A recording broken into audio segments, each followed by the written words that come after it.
All housewife সবার জন্য সব কিছু কেনো, কিন্তু নিজের জন্য কখনো কোনো কিছু ইনভেস্ট করো না। নিজেকে নিজের পার্সোনাল বিল্ডিংয়ের জন্যে নিজের কোনো স্কিল শেখো, নিজেকে আপডেট করো। নিজেকে হয়তো তুমি অনেক দিন থেকে ভেবেছো যে আমি কোনো জিম ক্লাস জয়েন করবো, তো ডু ইট।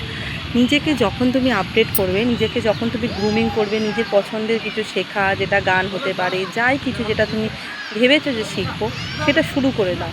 যখন তুমি নিজেকে নিয়ে ব্যস্ত থাকতে শুরু করবে, সেলফ লাভ করবে, দেখবে অটোমেটিক্যালি তোমার ভাইব্রেশানটা কিন্তু পজিটিভিটির দিকে যাবে, এবং তখন কিন্তু তুমি ভাইব্রেট করবে, পজিটিভিটি ভাইব্রেট করবে, এবং এই পজিটিভিটি যত যত তুমি ভাইব্রেট করবে, তোমার লাইফে কিন্তু পজিটিভ জিনিস আসা শুরু করে দেবে। সুতরাং নিজেকে ইনভেস্ট করো, নিজের পছন্দের জিনিস খাও, নিজের পছন্দের জিনিস করো, ডু ইট। জাস্ট গো এবং নিজেকে নিয়ে বাঁচো। আজকের দিনটাকে বেছে নাও, নিজের লাইফটাকে বেছে নাও। সুতরাং অল দ্য বেস্ট।